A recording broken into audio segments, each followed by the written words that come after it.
प्रभु को मान धन्यवाद हो प्रभु के अनुग्रह कले पुनराय आपण सम्मुख ईश्वर को वाक्य कह सुजोग देते से ईश्वर को धन्यवाद देवा सहित मो समस्त मोर प्रिय भावनार बाहर ईश्वर को शिक्षा आपण मैंने भावी नथिबे जे सुशांत पाटमाजी ठारू यही शिक्षा आम पाइबू बोलिकी से भावनार बाहर आपण मैंने जोटा भाभी थिले ये खाली तार नेटा खोलिले खाली गाली गोलज पार्टी करुच्ची किंतु जोटा आपण मैंने भाभी से भावनार मुंडर बाहर आपण को शिक्षा देवाई जाऊँगी प्रेज लॉर्ड हालेलुया से आम टिके छोट गीतटा गाइबा तापर आम शिखा शक्ति शक्ति शक्ति शक्ति बढ़िला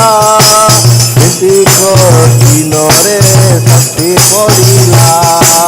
शक्ति शक्ति शक्ति शक्ति बढ़िला दिन रे शक्ति बढ़िला आत्मा आत्मा आत्मा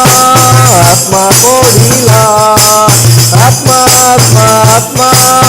आत्मा बढ़िला दिन रे आत्मा बढ़िला दिन रे आत्मा बढ़िला हालेलुया मु आपण सम्मुख शक्ति विषय आपण कहवाक जाऊँगी शक्ति जोटा कि आपण भावी नथिबे यही शिक्षा में पाइबू बोलिकी जो शिक्षा कि आपण को आवश्यक अच्छी जो शिक्षा कि मत आवश्यक अच्छी जो शिक्षा कि प्रत्येक विश्वास मान आवश्यक अच्छी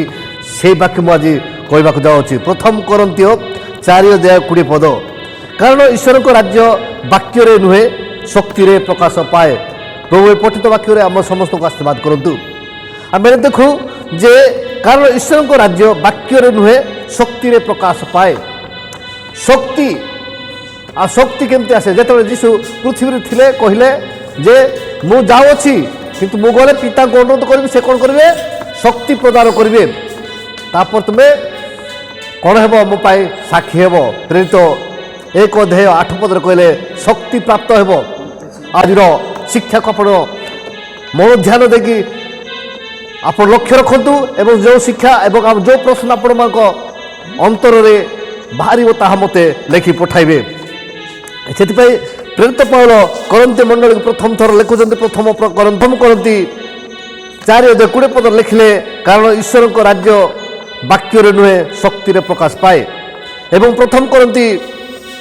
2:4 कहते तुम मान विश्वास जेपरी मनुष्यर ज्ञान उपर स्थापित न होई ईश्वर को शक्ति उपर स्थापित हुए तुम मान विश्वास जेपरी मनुष्यर ज्ञान तुम मान विश्वास जेपरी मनुष्यर ज्ञान उपर स्थापित न होई शक्ति रे स्थापित हम जो शक्ति दिने मुझे स्थान अच्छी जन को भूत लगी ता ना हूँ मुर्गन तांको मते तांको पाख प्रार्थना करने जिते मते माने डकाला मु गली और तांको पर हस्त थुई प्रार्थना कली जिते प्रार्थना कली से सुस्थ हेले तापर आम पड़ोशी विश्वासी पचार हेले तुम उपर ईश्वर सेवक जिते हाथ थोक प्रार्थना करती से तुमको कौन बेहुश होकर पड़ जाऊँ कौन होती से व्यक्ति से हूँ तमिल लोकटा तमिल कहती ना हूँ मुर्गन से कौन कहते जे ताहांको हाथरू शक्ति निर्गत होउची प्रेज लॉर्ड ताहांको हाथरू शक्ति निर्गत किंतु जो शक्ति जाउची मु जाने नहीं जो शक्ति प्रेरित पौल लिखिले जेटा आम देखुचु जे प्रथम करंती 1:22 रे कारण जिहुदी माने चिन्ह लड़ती वो ग्रीक माने ज्ञान अन्वेषण करती जिहुदी माने चिन्ह आ जीशु जिते पृथ्वी थिले से मानक कहले तांकर शिष्य मान शिक्षा देउतले जहन 4:48 से जीशु ताहांको कहले चिन्ह वो अद्भुत कर्म मान न देखिले तुम्हें माने कौन सी प्रकार विश्वास करिवो नहीं चिन्ह वो अद्भुत लक्षण न देखिले कौन सी प्रकार विश्वास करिवो नहीं से जीशु को सेवा कार्य तांको पछरे चिन्ह वो अद्भुत कर्म लक्षण जाक देखा जाउछि प्रेज लॉर्ड अद्भुत लक्षण जाक देखिबार कारण होछि तांकर सत्य परमेश्वर जीवित आज भी अछंती से तांकर वाक्य आज पर्यंत जीवित से कहले जहन 15:7 ଯଦି ତୁମେମାନେ ମୋ ଠାରେ ରୁହ ଆଉ ମୋହର ବାକ୍ୟ ତୁମମାନଙ୍କ ଠାରେ ରୁହେ ତାହେଲେ ଯେକୌଣସି ବିଷୟ ଇଚ୍ଛା କର ତାହା ମାଗ ଆଉ ତୁମମାନଙ୍କ ନିମନ୍ତେ ତାହା ସାଧିତ ହେବ। ତୁମମାନଙ୍କ ନିମନ୍ତେ ତାହା ସାଧିତ ହେବ। ବାକ୍ୟ ଅନ୍ୟଥା ନୁହେଁ, ବାକ୍ୟ ସତ୍ୟ। ତାକୁ କରେ ଦି ଧାର ଖଡ଼ଗ ଠାରୁ ତୀକ୍ଷ୍ଣ ଥର ମାନେ ସେ ଭିତରକୁ ପ୍ରବେଶ କରିପାରେ। ଆମର ହାଡ଼ର ଯେଉଁ ଭିତରେ ଆଉ ଯେଉଁଟା ମଜା ଅଛି ସେ ଭିତର ପର୍ଯ୍ୟନ୍ତ ଯାଇପାରିବ। ସେଥିପାଇଁ ଏବ୍ରିୟ ମଣ୍ଡଳୀକୁ ପ୍ରେରିତ ପାଉଲ ଲେଖିଲେ, ଏବ୍ରିୟ ଆମେ ଦେଖୁ ଯେଉଁ 4:12 କହୁଛନ୍ତି ଯେ କାରଣ ଈଶ୍ୱରଙ୍କ ବାକ୍ୟ ଜୀବନ୍ତ ଓ କାର୍ଯ୍ୟ ସାଧକ, ପୁଣି ଦି ଧାର ଖଡ଼ଗ ଠାରୁ ତୀକ୍ଷ୍ଣତର, ଆଉ ପ୍ରାଣ ଓ ଆତ୍ମା ଗ୍ରନ୍ଥି ଓ ମଜାର ବିଚ୍ଛେଦ ପର୍ଯ୍ୟନ୍ତ ପରିଭେଦକ ଏବଂ ହୃଦୟର ଚିନ୍ତା ଓ ଭାବର ସୂକ୍ଷ୍ମ ବିଚାରକ ଅଟେ। ଆଉ ଏଇ ବାକ୍ୟ ସେ ହେବ୍ରିୟ ମଣ୍ଡଳୀକୁ ଲେଖୁଛନ୍ତି ଯେ କ'ଣ ବୋଲିକି, ଏଣୁ ମାନେ ଆମେ ଦେଖୁ କାରଣ ଈଶ୍ୱରଙ୍କ ବାକ୍ୟ ଜୀବନ୍ତ, ଈଶ୍ୱରଙ୍କ ବାକ୍ୟ ଜୀବନ୍ତ, ସେଇଟା କ'ଣ ଦି ଧାର ଖଡ଼ଗ ଠାରୁ ତୀକ୍ଷ୍ଣତର, ଆଉ ପ୍ରାଣ ଆତ୍ମା ଗ୍ରନ୍ଥି ଓ ମଜାର ବିଚ୍ଛେଦ ପର୍ଯ୍ୟନ୍ତ ପରିବେଦକ ଏବଂ ହୃଦୟର ଚିନ୍ତା ଓ ଭାବର ସୂକ୍ଷ୍ମ ବିଚାରକ ଅଟେ। ଈଶ୍ୱରଙ୍କ ବାକ୍ୟ, ଆଉ ଈଶ୍ୱରଙ୍କ ବାକ୍ୟ ଏଇଟା ହେଉଛି ମାନେ ଶିକ୍ଷାରେ ନୁହେଁ କିନ୍ତୁ ଶକ୍ତିରେ ପ୍ରକାଶ ପାଏ। ବାକ୍ୟ ମାନେ ବାକ୍ୟରେ ନୁହେଁ କିନ୍ତୁ ଶକ୍ତିରେ ପ୍ରକାଶ ପାଏ। ଆଉ ସେଇ ଶକ୍ତି ପ୍ରତ୍ୟେକ ବିଶ୍ୱାସୀମାନଙ୍କୁ ଦେଇଛନ୍ତି। ସେଇ ଶକ୍ତିକୁ ବିଶ୍ୱାସୀ ଯେତେ ଲୋକ କଲେ, ଯୀଶୁ ମାନେ କହିଲେ ମୁଁ ତୁମକୁ ଖାଲି ଅନାଥ କରି ଛାଡ଼ିବି ନାହିଁ, ତମେ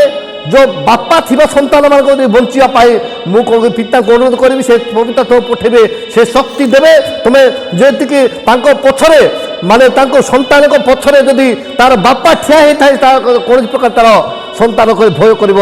ନାହିଁ। ପ୍ରେଜ୍ ଦ ଲର୍ଡ। ସନ୍ତାନ କେବେ ବି ଭୟ କରିବ ନାହିଁ, ଯେହେତୁ ତାଙ୍କ ପଛରେ ବାପା ଠିଆ ହେଇଛନ୍ତି। ଆଉ ଜାଗତିକ ବାପା ନୁହେଁ, ସେ ହେଉଛନ୍ତି କ'ଣ ସୃଷ୍ଟିକର୍ତ୍ତା ସ୍ୱର୍ଗୀୟ ବାପା। ସେଥିପାଇଁ ମୁଁ କହିବାର ଭାବ ଏହି ଯେ ଯୀଶୁ ଯେତେବେଳେ ଜଗତରେ ଥିଲେ ସେତେବେଳକୁ ତାଙ୍କ ନିକଟରୁ ଶକ୍ତି ନିର୍ଗତ ହେବାର ସେ ଜାଣୁଥିଲେ। କେବଳ ଶକ୍ତି ନିର୍ଗତ ହେବାର କେବଳ ସେ ଜଣେ ଜାଣିଛନ୍ତି। କିନ୍ତୁ ଆମେ ଯେତେ ଈଶ୍ୱରଙ୍କ ସେବକ ସେବିକା ଆମେ ଈଶ୍ୱରଙ୍କ କାର୍ଯ୍ୟ କରୁଛୁ, ଶକ୍ତି ନିର୍ଗତ ହେବାର ଆମେ ଜାଣୁନୁ, କିନ୍ତୁ ଶକ୍ତିର କାର୍ଯ୍ୟ ଚାଲିଅଛି। ପ୍ରେଜ୍ ଦ ଲର୍ଡ। ପାଇଁ ଆପଣମାନେ ବିଶ୍ୱାସରେ ଆପଣ ଅଗ୍ରସର ହୁଅନ୍ତୁ। ଆପଣଙ୍କୁ ଠିକ୍ ସମୟରେ ଲକ୍ଷ୍ୟସ୍ଥଳକୁ ଆପଣ ପହଞ୍ଚିବେ ଏବଂ ଆପଣଙ୍କର ପଛରେ ଯେତେ ଅନୁଗାମୀ, ଆପଣଙ୍କ ପଛରେ ଯେଉଁମାନେ ଯେତେ ଅନୁଗାମୀ ଅଛନ୍ତି ସେମାନେ ମଧ୍ୟ ସେ ଲକ୍ଷ୍ୟସ୍ଥଳକୁ ପହଞ୍ଚିବେ ଏବଂ ଈଶ୍ୱରଙ୍କ ରାଜ୍ୟର ଅଧିକାରୀ ହୋଇପାରିବେ। ଏହି ଅଳ୍ପ ଶିକ୍ଷା ଉପରେ ପ୍ରଭୁ ଆମ ସମସ୍ତଙ୍କୁ ଆଶୀର୍ବାଦ କରନ୍ତୁ। ପ୍ରେଜ୍ ଦ ଲର୍ଡ। ରହିଲି, ନମସ୍କାର।